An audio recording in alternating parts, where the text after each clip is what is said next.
नवग्रह सुप्रभातम्। पूर्वापराद्रिसञ्चार चराचर विकासक उत्तिष्ठ लोक कल्याण सूर्यनारायण प्रभो।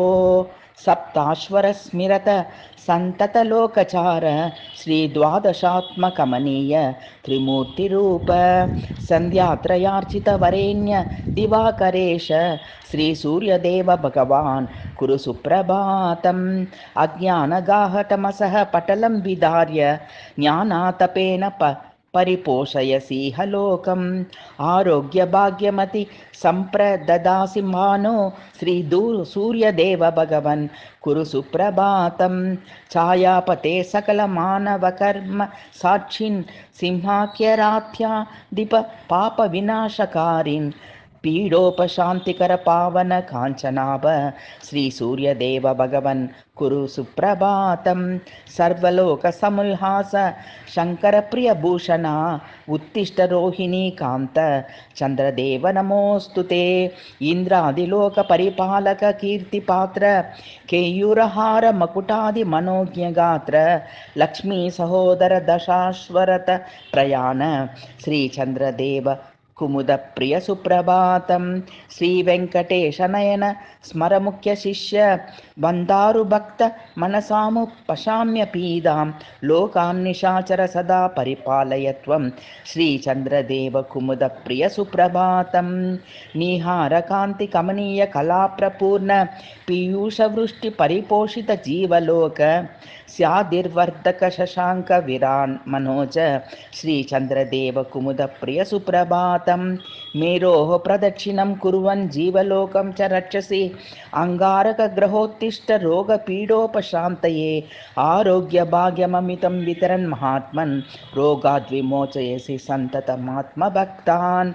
आनन्दमाकल्य मङ्गलकारकत्वं मेषेन्द्रवाहन कुजग्रह सुप्रभातम्। सूर्यस्य दक्षिणदिशामधिसम्बदानः कारुण्यलोचन विशालदृशानुगृह्य त्वद्ध्यान तत्परजाननान् नृणान् करोषि मेषेन्द्रवाहन कुजग्रह सुप्रभातम्।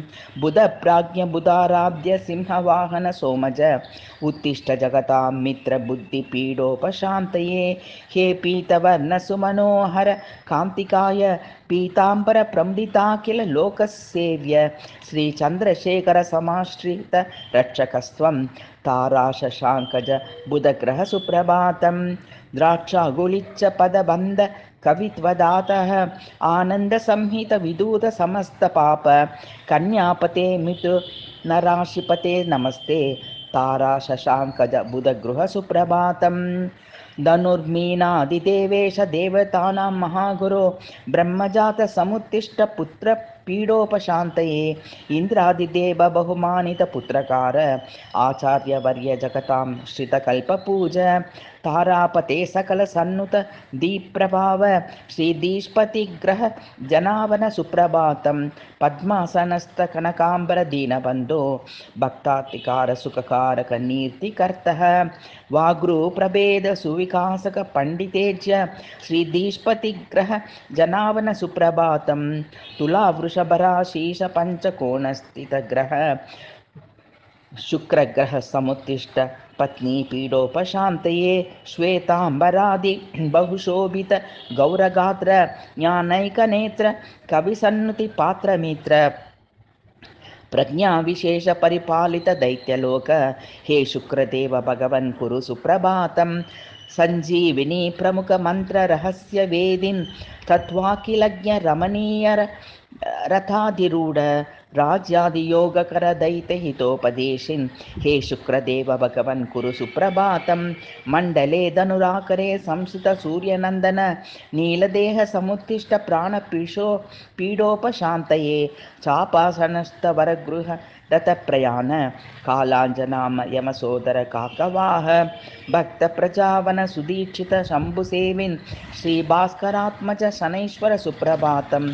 संसार सक्त जन परिस्वप्रदातः भक्ति प्रपन्न जनमंगल सन्निधातः श्री पार्वतीपति दयामय दृष्टि प्रपूत श्री भास्कर रात्मज शनैश्वर सुप्रभातम्।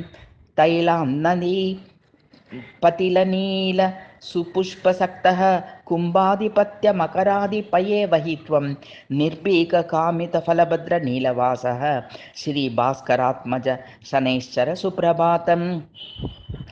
गोहुते अधिदेवता राहो सर्पाः प्रत्यधिदेवताः राहुग्रह समुत्तिष्ठ नेत्र पीडोपशान्तये नीलाम्बरादिसमलङ्कृत संहिकेय भक्तप्रसन्न वरदान सुखावहस्त्वं शूर्पासनस्थ सुजनावह सौम्यरूप राहुग्रह प्रवर नेत्ರದ सुप्रभातं सिंहादिपश्च तनुसिंह गतासनस्त्व मेर्व प्रदक्षिण चरद्दुत उत्तरकाय शोभिम् आदित्यचन्द्र ग्रसनाग्रह लग्नचित्त राहुग्रह प्रवरनेत्र सुप्रभातं चित्रगुप्त ब्रह्मदेवो अधिप्रत्यधिदेवते केतुग्रह समुत्तिष्ठ ज्ञानपीडोपशान्तये चित्तं च ते ध्वजरतादि समस्तमेव सयेतरं च गमनं परितस्तु मेरुं सूर्यस्य वायुदिति सञ्चतीरः नित्यं केतुग्रह प्रवरमोक्षद सुप्रभातं त्वन्मन्त्रजापपरसञ्जन संस्तुतः सन् ज्ञानं तनोसि विमलं परिहार्य पीडं येहं हि सन्ततमनन्तदयां कुरु त्वं केतुग्रह प्रवरमोक्षद सुप्रभातं नित्यं नवग्रह देवातनामिह सुप्रभातं ये मानवाः प्रतिदिनं पठितुं प्रवृत्ताः तेषां प्रभातसमये स्मृतिरङ्गभाजां प्रज्ञां परार्धसुलभां परमां प्रसूते आदित्याय च सोमाय मङ्गलाय बुधाय च गुरुशुक्रशनिश्चश्च राहवे केतवे नमः।